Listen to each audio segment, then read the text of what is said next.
In May 1940, during the Second World War, on the outskirts of Oświęcim, which the Germans called Auschwitz, Hitlerites established a concentration camp called Auschwitz I, also known as Stammlager. The camp was supposed to serve as an instrument of terror and afterwards extermination of thousands of Polish patriots. As the number of prisoners was growing, so did the camp's territorial range, which was transformed into an enormous death camp. In 1941, in a village called Brzezinka, located 3 kilometers away from Oświęcim, the construction works on the second camp, called KADS Oświęcim II, had begun. In 1942, another one, named KADS Oświęcim III, was built on the grounds adjoining the IG Farben Industry plant in Monowice near Oświęcim. In the years 1942-1944, approximately 40 affiliate camps of different sizes were built, mainly in Upper Silesia. All of them were subject to KADS Oświęcim III.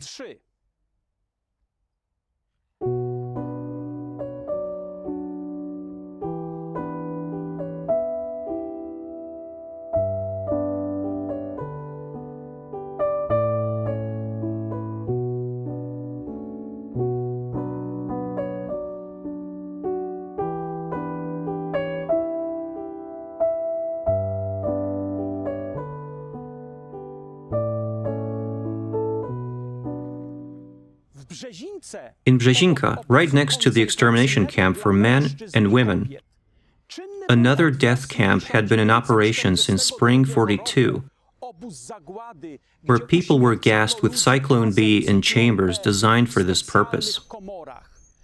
The bodies were buried at first, but later they were incinerated. In 1943, additional gas chambers and crematories were built in Auschwitz-Birkenau too. It was a horrible factory of death. During the period of the highest intensity of transports, the number of murdered and then incinerated was close to 20,000 a day.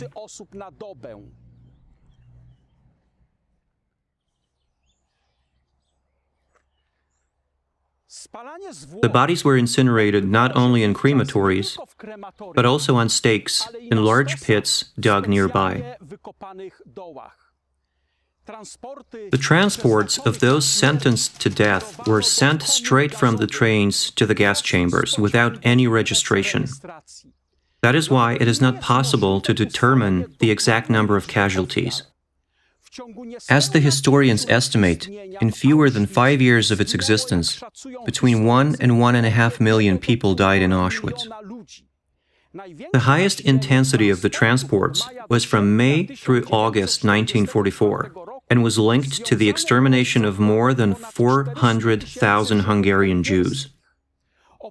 In addition to Jews from Poland and almost every other European country, among those who were also killed by gas were Gypsies, Poles, French, Russians, and others that were considered unable to be further used for slave labor, the sick, children, and old people.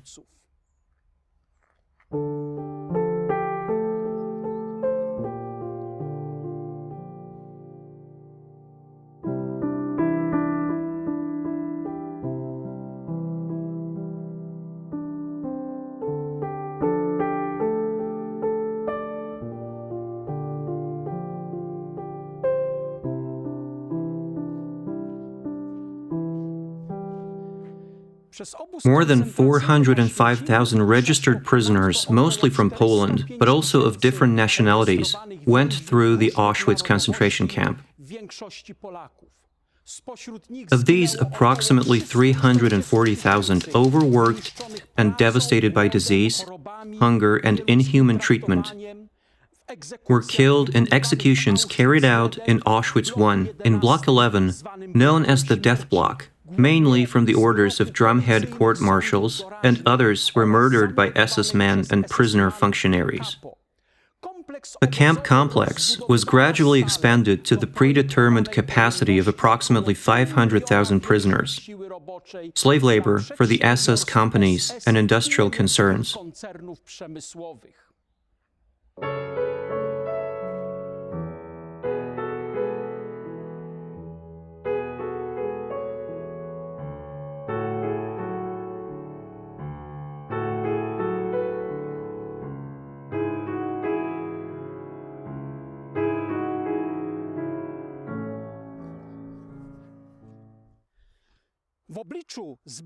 In the fall of 44, up against the approaching Red Army, the prisoners were gradually evacuated into Germany.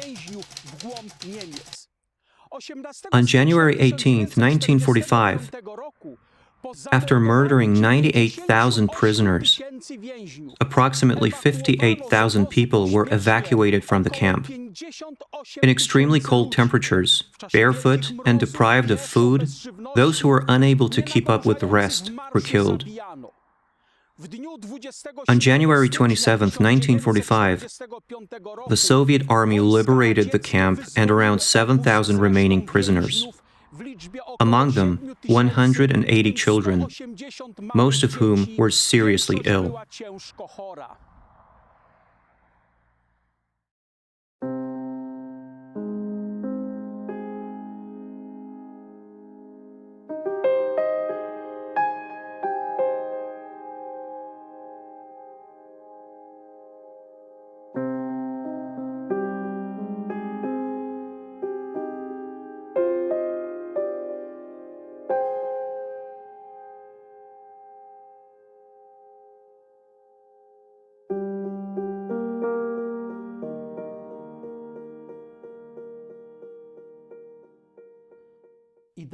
The concept of Jewish Holocaust and, subsequently, of Slavic nations was born in Adolf Hitler's mind. It was adopted by his notables such as Adolf Eichmann and Heinrich Himmler. The Holy Scripture sheds some light as to why this happened. The Bible lifts the curtain of history and shows us what happened behind the scenes that was unnoticeable for the human eye. From the perspective of the biblical history of philosophy, the Holocaust of Jews and Slavic peoples was inspired in the minds of Hitler and his associates by Satan. The Holy Scripture says that human mind can be under influence of the powers of darkness or God.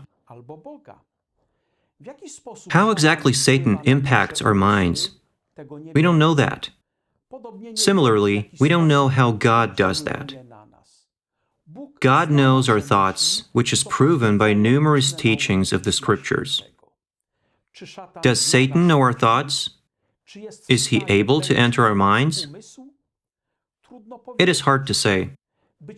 It is possible that by analyzing our behavior, our desires and words, he draws conclusions as far as our thoughts and intentions are concerned. He evaluates our natures, our personalities, and good and bad traits, our strengths and weaknesses. In any case, it is certain that Satan can influence our mind and take it over. The battle between good and evil takes place in our minds. In those mind spheres of human beings begins the history of mankind, wars, and death camps. We have examples in the Holy Scripture of what people in high positions in the military and government are capable of if their minds are possessed by powers of darkness. The oldest biblical history that deals with the destructive influence of Satan on minds of those who are in power is described in the book of Job. The book of Job from the Old Testament dates back to the 15th century BC, and it is possible that it was written by Moses. It tells the story of Job, an affluent and pious man who lives in an ancient land of Uz in the Middle East and his experiences closely connected to Satan's work. Let us hear what the book of Job says. Let us read a passage from the book of Job, chapter 1, verses 1 through 5. There was a man in the land of Uz, whose name was Job, and that man was perfect and upright, and one that feared God and eschewed evil. And there were born unto him 7 sons and 3 daughters. His substance also was 7,000 sheep and 3,000 camels, and 500 yoke of oxen, and 500 she-asses, and a very great household, so that this man was the greatest of all the men of the east. And his sons went and feasted in their houses, every one his day, and sent and called for their 3 sisters to eat and to drink with them. And it was so, when the days of their feasting were gone about, that Job sent and sanctified them, and rose up early in the morning, and offered burnt offerings according to the number of them all. For Job said, "It may be that my sons have sinned, and cursed God in their hearts." Thus did Job continually. Job is introduced in the first verses of the book of Job.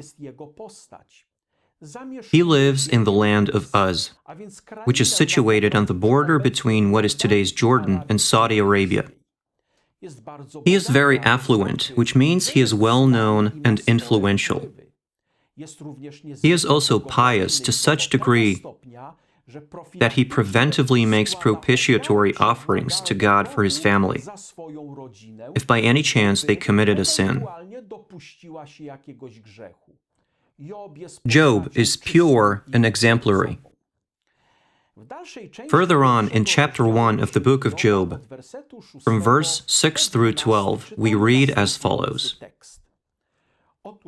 Now there was a day when the sons of God came to present themselves before the Lord, and Satan came also among them. And the Lord said unto Satan, Whence comest thou? Then Satan answered the Lord and said, From going to and fro in the earth, and from walking up and down in it. And the Lord said unto Satan, Hast thou considered my servant Job, that there is none like him in the earth, a perfect and an upright man, one that feareth God, and escheweth evil? Then Satan answered the Lord and said, Doth Job fear God for naught? Hast not thou made a hedge about him, and about his house, and about all that he hath on every side? Thou hast blessed the work of his hands, and his substance is increased in the land. But put forth thine hand now, and touch all that he hath, and he will curse thee to thy face. And the Lord said unto Satan, Behold, all that he hath is in thy power. Only upon himself put not forth thine hand. So Satan went forth from the presence of the Lord. One day in heaven, as we read, in God's throne room, the heavenly council has gathered. It consisted of heavenly beings, which in the text are named God's sons, most likely representing other worlds and civilizations, subservient to God. Unexpectedly, Satan also came to the heavenly council. God suggested to Satan that he, as a fallen angel who rebelled against God, shouldn't be here.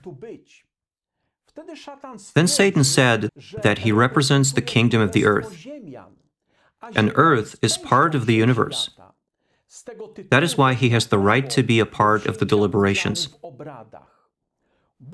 God said that Satan is not fully entitled to represent the earth, and it still has a number of people who are faithful to God, and gave Job as an example. To this, Satan slandered publicly God and Job in front of the entire heavenly council. He stated that the relationships of God and Job are based on self-interest. Job worships God for the blessings and tangible benefits he has been receiving. He proposed to put the sincerity and selflessness of Job's faith to a test. He tried to convince everyone that if Job was deprived of all that he has achieved, he would definitely turn away from God. With a heavy heart, in order to save Job and prove that Satan is lying, God permitted that the accused took away everything except of life and good health from Job. What happened?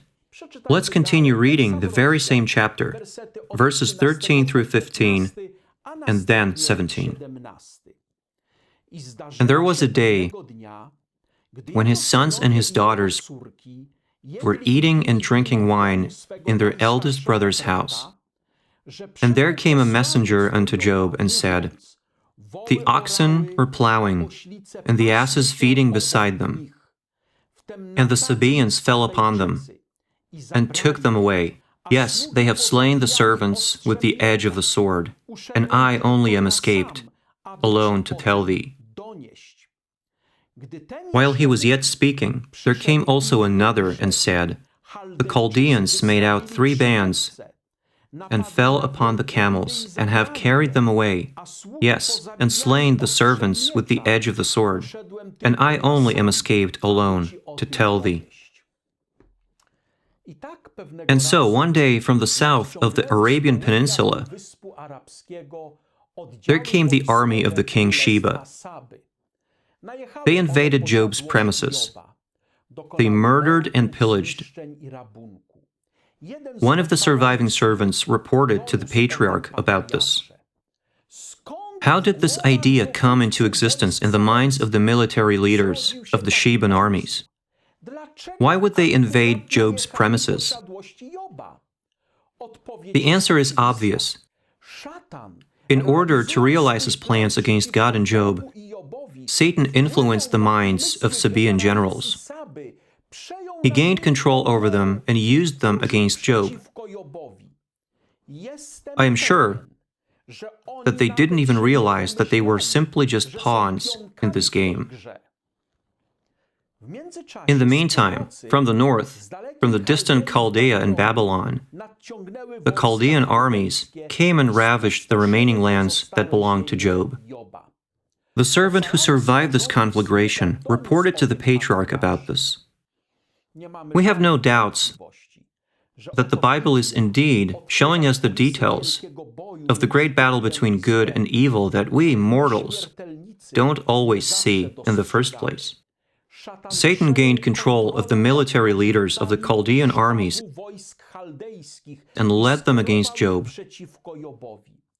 They were also unaware of the fact that they were just cogs in this vile intrigue devised by Satan against God's justice. The New Testament, which is closer to our times, proves that people who are guided by Satan can commit crimes against innocent people. The evangelists always give the example of Judas, one of the disciples of Jesus. Most likely, there must have been some darkness in Judas's mind. It is certain that God, using his own methods, tried to help Judas to choose the just way of life and reject Satan's impact on his mind. In the end, however, Judas gave way to temptation, and Satan possessed his mind entirely. It was at this moment that Judas decided to betray Jesus. Saint Luke clearly wrote that Judas betrayed Jesus when he was possessed by Satan. Most likely, it happened on Tuesday, 4 days before Friday when Jesus was crucified, in the spring of 31. Let us hear from the Gospel of Luke, namely chapter 22. I'm going to read verses 1 through 6.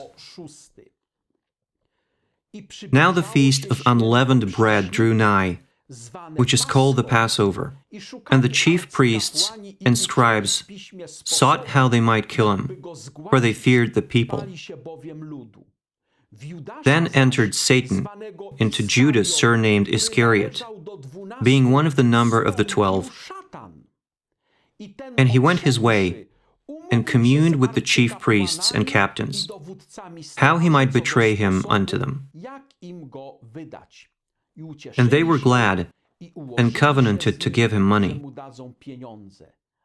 And he promised and sought opportunity to betray him unto them in the absence of the multitude. The final divinely inspired record of the New Testament, which I would like to analyze in reference to today's topic, is a fragment of the Epistle to the Ephesians.